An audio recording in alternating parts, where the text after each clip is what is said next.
Caribbean सागर में एक खुशहाल परिवार एक यॉट पर एक साथ शानदार छुट्टियां मना रहा है। माँ जूलिया तैरने के लिए पानी में कूदती है और जब वो आराम करने की कोशिश कर रही होती है तो उसे कुछ अजीब सा महसूस होता है।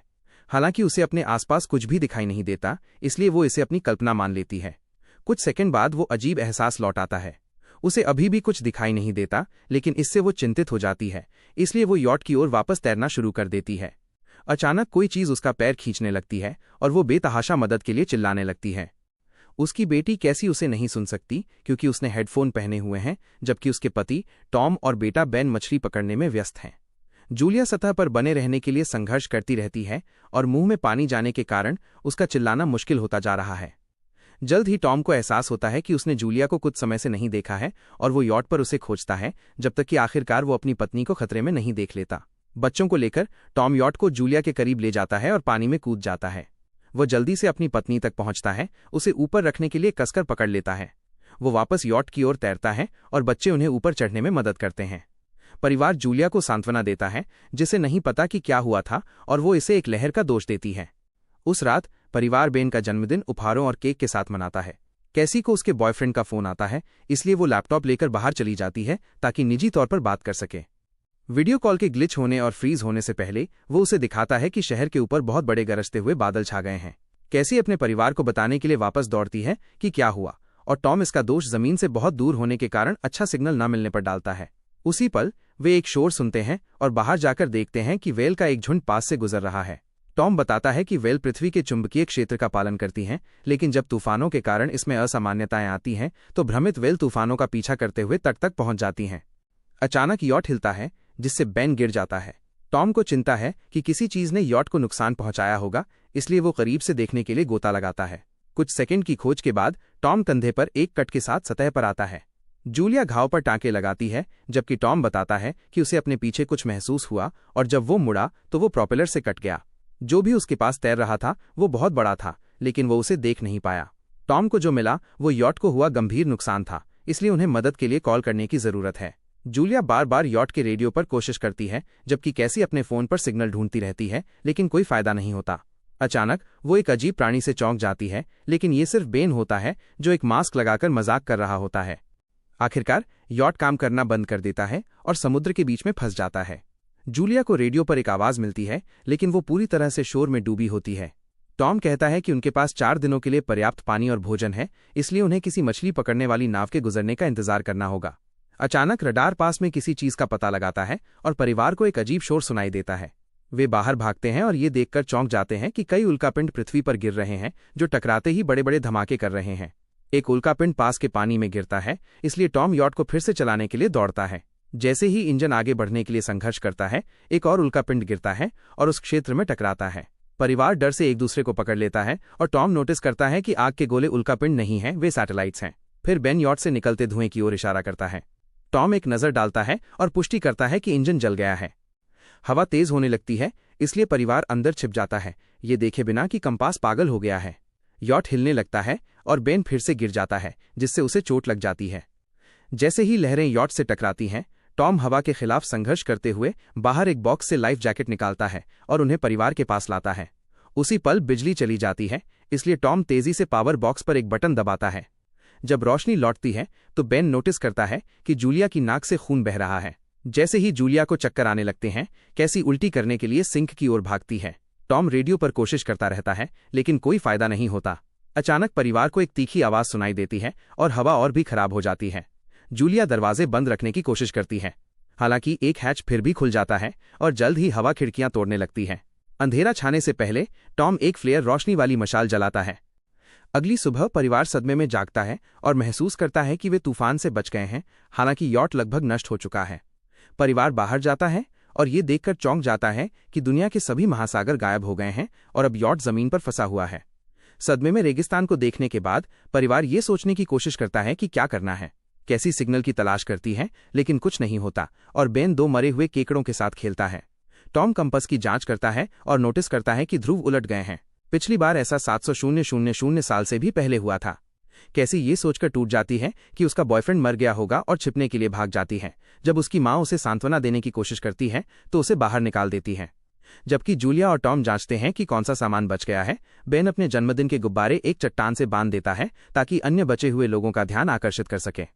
इसके बाद टॉम फिर से रेडियो की कोशिश करता है और नाव नाम के एक व्यक्ति से संपर्क करता है जो एक पनडुब्बी का कप्तान है।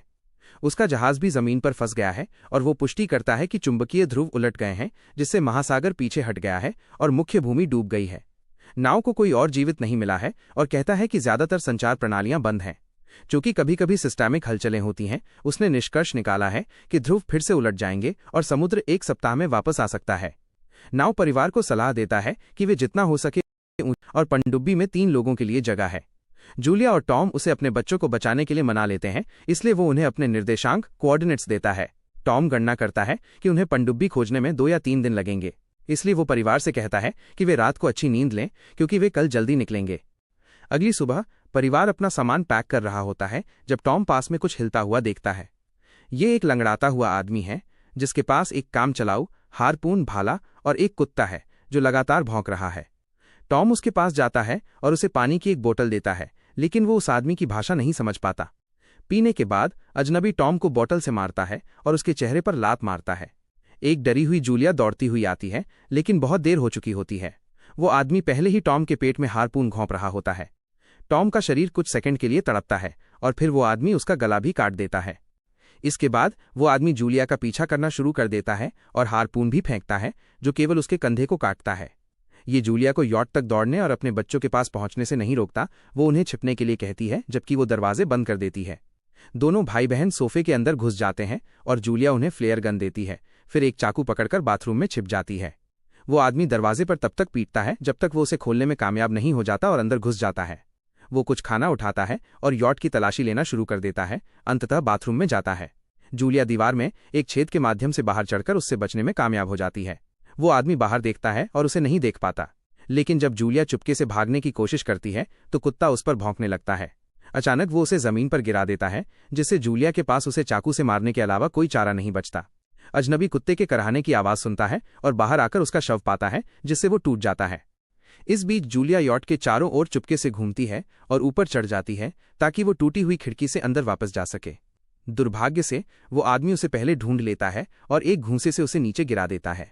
जूलिया फर्नीचर को पकड़ लेती है जब वो उसे घसीटने की कोशिश करता है और संघर्ष में वो उसे लात मारकर गिरा देती है। फिर वो आदमी उसकी कलाई पर पैर रखकर उससे चाकू छुड़ा लेता है।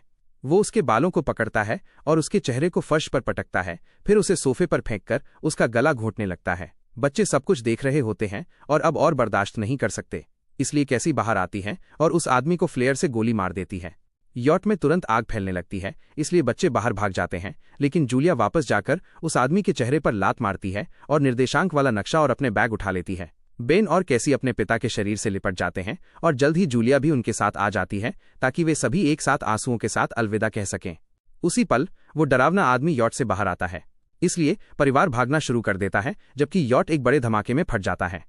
कुछ समय बाद परिवार आराम करने के लिए एक छोटे से झरने पर रुकता है। कैसी सोचती है कि क्या वो पागल आदमी गुब्बारों की वजह से उनके पास आया था, जिससे बेन को दोषी महसूस होता है।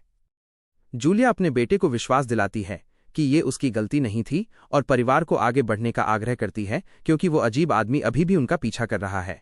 एक छोटे से तालाब में बेन एक हैमरहेड शार्क के शरीर को देखकर मोहित हो जाता है। उसी पल जूलिया उस आदमी को उन तक पहुंचते हुए देखती है, इसलिए परिवार फिर से भागना शुरू कर देता है। वे एक टीले से नीचे जाते हैं और बहुत सारा जहरीला कचरा पाते हैं, इसलिए उन्हें सावधानी से उसके चारों ओर भागना पड़ता है। कुछ पलों बाद ऐसा लगता है कि उन्होंने अपने पीछा करने वाले को खो दिया है। जैसे जैसे वे यात्रा करते रहते हैं, उन्हें जमीन पर फंसी हुई अन्य चीजें दिखाई देती रहती हैं, जैसे बड़े मरे हुए समुद्री जानवर और समुद्र के तल से सारा प्लास्टिक। जब बेन धीमा होने लगता है तो जूलिया नोटिस करती है कि वो डिहाइड्रेशन, पानी की कमी के कगार पर है और सभी को आराम करने के लिए रुकती है। उसके डर से पानी की बोतल लगभग खाली होती है और कैसी को एहसास होता है कि उसने इसे अच्छी तरह से बंद नहीं किया होगा।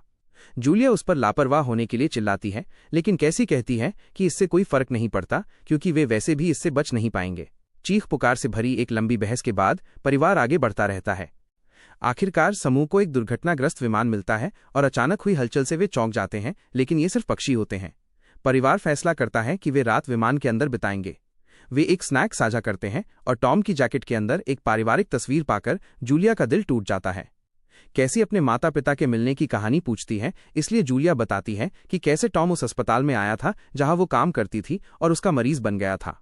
उसने फूलों और एक खूबसूरत कविता के साथ उससे अपने प्यार का इजहार किया था। आधी रात में कैसी शौच के लिए विमान से बाहर निकलती है। अचानक वो डरावना आदमी उसे पीछे से चौंका देता है, लेकिन जूलिया पहले उस पर कूद पड़ती है और अपने अनियंत्रित दुख और गुस्से के साथ उसे बार बार चाकू मारती है। कैसी को उसे गले लगाकर शांत करने में मदद करनी पड़ती है। अगली सुबह शव पिस्सुओं से ढका होता है। परिवार नोटिस करता है कि उस पर कई काटने के निशान हैं, इसलिए उस क्षेत्र में कोई जानवर छिपा होना चाहिए। समूह के जाने के बाद उस आदमी के मुंह से बहुत सारे केकड़े बाहर आते हैं। कुछ घंटों बाद जूलिया और कैसी नक्शा देखने के लिए रुकती हैं, लेकिन बेन बस चलता रहता है। जब जूलिया उसे रुकने के लिए कहती है, तब भी वो डिसस्पेयरमेंट अपना चेहरा एक तालाब में डुबोकर पानी पीने लगता है और जूलिया उसे तुरंत पीछे खींच लेती है, ये समझाते हुए कि अज्ञात पानी उसे बीमार कर सकता है। परिवार यात्रा करता रहता है और उन्हें चिलचिलाती धूप से बचाने के लिए अपने सिर को ढकना पड़ता है। बेन को चक्कर आने लगते हैं, इसलिए जब उन्हें बहुत सारी पुरानी कुर्सियां मिलती हैं तो जूलिया और कैसी उनका उपयोग एक अस्थायी आश्रय बनाने के लिए करती हैं। जूलिया बेन को एक दवा का इंजेक्शन देती है और वे रात वहीं बिताने के लिए सहमत होते हैं। सुबह जल्दी जूलिया एक अजीब आवाज सुनकर जाग जाती है। वो जांच करने के लिए आश्रय से बाहर निकलती है और ये देखकर चौंक जाती है कि केकड़ों का एक झुंड करीब आ रहा है। जूलिया अपने बच्चों को जगाने के लिए दौड़ती है और परिवार जितनी तेजी से हो सके भागना शुरू कर देता है। वे एक विशाल माल और उसकी ओर दौड़ते हैं। देखते हैं कि चालक दल के 3 सदस्य अभी भी जीवित हैं। वो महिला उनकी मदद करना चाहती है, लेकिन 2 आदमी मना कर देते हैं और समूह एक कंटेनर के अंदर छिप जाता है, जिसे वे परिवार को बाहर रखने के लिए बंद कर लेते हैं। केकड़े लगभग वहां पहुंच चुके होते हैं, इसलिए जूलिया बच्चों को कंटेनर के ऊपर चढ़वाती है। जब वो भी चढ़ना शुरू करती है तो केकड़े उसके पैर को बुरी तरह से काटना शुरू कर देते हैं। भाई बहन को अपनी मां को ऊपर खींचना पड़ता है, इससे पहले कि उसे नीचे खींच लिया जाए। कंटेनर के किनारे एक छेद होता है, इसलिए आधे केकड़े अंदर चले जाते हैं। चालक दल के सदस्य गोलियां चलाते हैं, लेकिन बहुत सारे जीव होते हैं। जल्द ही केकड़े 2 कर्मचारियों पर हावी हो जाते हैं और उन्हें मार देते हैं। आखिरी आदमी छत में एक छेद तक पहुंचता है, लेकिन केकड़े उसे भी नीचे खींचकर मार देते हैं। बाद में जूलिया अपने पैर की चोट पर पट्टी बांधती है और बेहोश हो जाती है। कुछ समय बाद वो एक रेतीले तूफान में जागती है और खुद को अकेला पाती है। वो अपने बच्चों को ढूंढने के लिए नीचे उतरते हुए घबरा जाती है, हालांकि पहले वो मृत महिला का हथियार उठा लेती है। अपनी मां की चीख सुनकर कैसी जल्दी से वापस आती है और बताती है कि वे मदद की तलाश में बाहर गए थे, लेकिन उन्हें कोई नहीं मिला। फिर वे बेन के साथ फिर से मिल जाते हैं, जिसने एक खुला कंटेनर ढूंढ लिया है जिसमें वे तूफान खत्म होने तक आराम कर सकते हैं। जूलिया टॉम के लाइटर का उपयोग करके घावों को जलाती है, जो अविश्वसनीय रूप से दर्दनाक होता है। तूफान खत्म होने के बाद परिवार को दूसरे कंटेनर में पानी की कई बोतलें मिलती हैं। इसके बाद वे शवों की जांच करते हैं और एक रेडियो और एक बंदूक पाते हैं। जूलिया नाव को कॉल करती है और उसे सूचित करती है कि उसने नक्शा खो दिया है। जवाब में नाव बताता है कि उस पर आर्थ्रोपॉड्स अबिस के जीव द्वारा हमला किया गया है। ऐसा लगता है कि ऑक्सीजन ने उन्हें पागल कर दिया है। नाव परिवार से जल्दी करने के लिए कहता है, क्योंकि उसके उपकरणों ने गणना की है कि समुद्र उम्मीद से जल्दी वापस आएगा, इसलिए उनके पास केवल कुछ ही घंटे हैं। वो एक फ्लेयर शूट करता है और परिवार उस दिशा में चलना शुरू कर देता है। एक लंबी पैदल यात्रा के बाद परिवार को एक टूटा हुआ टॉयलेट मिलता है और बैन उसमें पेशाब करता है। वे अंततः पास में पनडुब्बी देख सकते हैं, लेकिन उन्हें उस तक पहुंचने के लिए एक विशाल चट्टानी संरचना को पार करना होगा। जैसे ही वे अपना रास्ता बनाते हैं, दीवारें हिलने लगती हैं और चट्टानें गिरने लगती हैं, जिससे एक बड़ा भूस्खलन होता है। जूलिया अपने बच्चों को समय पर रास्ते से हटा देती है और कुचलने से बचने के लिए पीछे हट जाती है। अब उनके बीच एक चट्टानी दीवार खड़ी है जो रास्ता रोक रही है। जूलिया बच्चों से कहती है कि वे उसके बिना आगे बढ़ते रहें, लेकिन कैसी मना कर देती है और जोर देती है कि उसकी मां को चढ़ने की कोशिश करनी चाहिए। एक बहस होती है और बहुत चिल्लाने के बाद जूलिया वादा करती है कि वो बाद में अपने बच्चों को ढूंढ लेगी। एक अनिच्छुक कैसी फिर अंततः अपने भाई को खींच कर ले जाती है। बच्चे बाकी की चट्टानी संरचना पर चढ़ते हैं और पनडुब्बी की ओर दौड़ते हैं। केवल नाव को बाहर खून बहते हुए पाते हैं।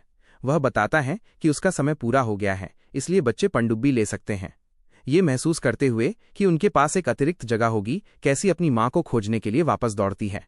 इस बीच जूलिया केकड़ों को आते देखकर डर जाती है और गोलियां चलाना शुरू कर देती है। वह उनमें से कुछ को मारने में कामयाब हो जाती है, लेकिन झुंड बहुत बड़ा है और वो उन सभी से नहीं लड़ सकती। उसी पल कैसी दीवार के ऊपर दिखाई देती है और अपना हाथ बढ़ाती है, इसलिए जूलिया अपने घायल पैर के साथ जितनी जल्दी हो सके चढ़ना शुरू कर देती है।